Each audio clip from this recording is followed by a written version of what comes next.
चाहे निर्भीक जिला हो या प्रदेश हो, देश हो, कहीं कोई व्यक्ति गलत काम अगर करता है तो उसको उसके अनुरूप सख्त से सख्त सजा मिलनी चाहिए और लोगों को न्याय मिले। हमारी पूरी संवेदना पूरे परिवार के साथ है और उम्मीद करता हूँ कि इस प्रकार का प्रकरण कभी दोबारा ना हो। ये जहाँ तक ये बजरी का मामला है, इसमें मुझे लगता है कि सरकार को कड़ा कदम उठाना चाहिए। अगर कहीं कोई गैर कानूनी काम हो रहा है उसको अगर सरकार प्रशासन सख्ती से नहीं निपटेगी तो और लोगों के अंदर साहस बढ़ेगा इस प्रकार के काम करने के लिए। और अगर इस ऐसी घटनाओं से लोगों का मनोबल टूटता है, कल ये नौजवान पुलिस में काम करता था, पूरी पुलिस फोर्स का मनोबल टूटेगा अगर हम लोग सख्ती से नहीं निपटेंगे। तो मैं तो आग्रह करूंगा सरकार से भी कि सारी बातें छोड़कर अगर गैर कानूनी इलीगल गतिविधि कहीं हो रही है उस पर तुरंत कार्रवाई करनी चाहिए। पहले जो घटना हुई यहाँ पर बहुत दर्दनाक हादसा हुआ और नौजवान इस कांस्टेबल की मौत हुई।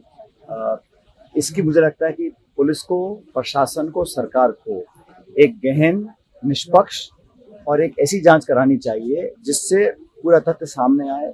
मैंने परिजनों से मुलाकात करी है और हम चाहेंगे कि सरकार इनके पूरे परिवार को जो मापदंड हैं उसके अनुसार पूरी मदद, सहायता, सहयोग करें।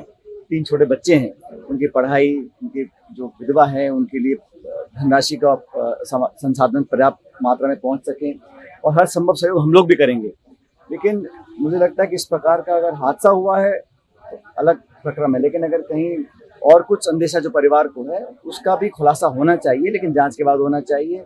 तुरंत प्रभाव से अब तक एक व्यक्ति को डिटेन किया है, लेकिन कार्रवाई और जल्दी हो ताकि गलती की सजा तुरंत मिले।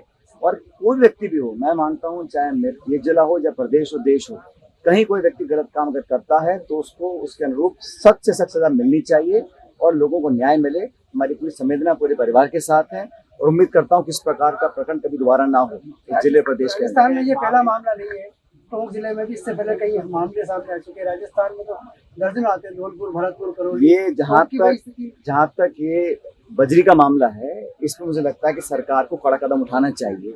अगर कहीं कोई गैर कानूनी काम हो रहा है उसको अगर सरकार प्रशासन सख्ती से नहीं निपटेगी तो और लोगों के अंदर साहस बढ़ेगा इस प्रकार के काम करने के लिए। और अगर इस ऐसी घटनाओं से लोगों का मनोबल टूटता है, कल ये नौजवान पुलिस में काम करता था, पूरी पुलिस फोर्स का मनोबल टूटेगा अगर हम लोग सख्ती से नहीं निपटेंगे। तो मैं तो आग्रह करूंगा सरकार से भी कि सारी बातें छोड़कर अगर गैर कानूनी इलीगल गतिविधि कहीं हो रही है उस पर तुरंत कार्रवाई करनी चाहिए। और हम लोग जो विपक्ष में हैं, हम लोग पूरी मांग रखेंगे सदन के अंदर, सदन के बाहर, कि इलीगल, गैर कानूनी कोई भी कार्रवाई हो, तो कितना बड़ा प्रभावशाली व्यक्ति हो, लेकिन उसके कहने पर अगर सरकार आंख मूंद लेगी और गैर कानूनी कार्रवाई होती रहेगी उसको हम बर्दाश्त नहीं करेंगे। इन्होंने जो कहा है कि तीनों छोटे बच्चे हैं, उनकी पढ़ाई के लिए सरकार खर्चा उनका उठाए, शहीद के दर्जे की मांग रखी है, उसकी भी जांच सरकार को करनी चाहिए, कैसे उसको हम दे सकते हैं रहने के लिए मकान, उनकी जो धर्मपत्नी है उनको आर्थिक मदद, और इलाके में जो जो उनके लिए हम कर सकते हैं पूरा सहयोग हम लोग भी करेंगे। लेकिन मैं चाहता हूं कि सरकार भी तुरंत प्रभाव से इस पर कार्रवाई करे और संवेदनशीलता दिखाते हुए इस पे लोगों की मदद करने का, इस परिजन की पूरी मदद करने का काम करना चाहिए। कश्मीर में 5 सैनिक शहीद हुए हैं, बड़ा आतंकी हमला। अब कल जो कठुआ में हुआ है, इस प्रकार के आतंकी घटनाएं लगातार बढ़ रही हैं और मुझे आश्चर्य है, सुप्रीम कोर्ट ने निर्देश दिया है केंद्र की सरकार को कि सितंबर से पहले जम्मू कश्मीर में विधानसभा के चुनाव कराने हैं। सरकार दावा करती सदन के अंदर, लोकसभा में, राज्यसभा में, कि मामला बहुत बेहतर हो गया है, स्थिति नियंत्रण में है, वहाँ कोई अब गतिविधि नहीं है। लेकिन हमारे नौजवानों को अगर सीमा पार से शहीद लोग कर रहे हैं और उन पर घात लगाकर हमला हो रहा है, जाने जा रही हैं, तो कहीं ना कहीं सरकार को जवाब देना पड़ेगा।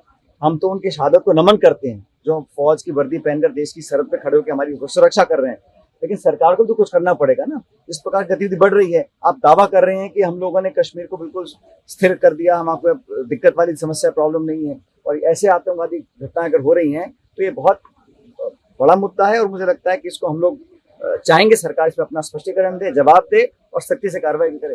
बजट से पहले आज कांग्रेस की बैठक भी है 4 बजे। आज हाँ, हम सब लोगों की विधायक दल की बैठक है, हम सब चर्चा करेंगे। देखिए, बजट कल आएगा और शायद बहुत दिनों बाद ऐसा हो रहा है कि राज्य सरकार का बजट पहले आ रहा है, केंद्र सरकार का बाद में आएगा।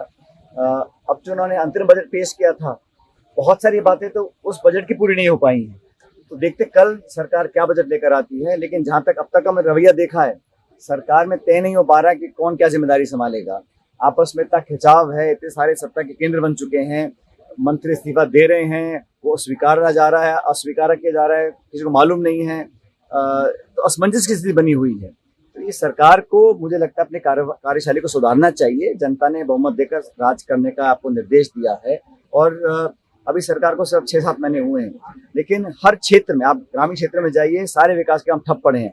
जिन कामों की स्वीकृति हम लोग दे चुके थे हमारी सरकार में, जिनकी शासनिक स्वीकृति और आर्थिक स्वीकृति निकल चुकी है, उन कामों को भी पूरा नहीं कर पा रहे हैं। तो निर्माण काम, विकास के काम बिल्कुल ठप पड़े हैं। अब आचार संहिता का बहाना लेकर हम कब तक काम रोक के रखेंगे?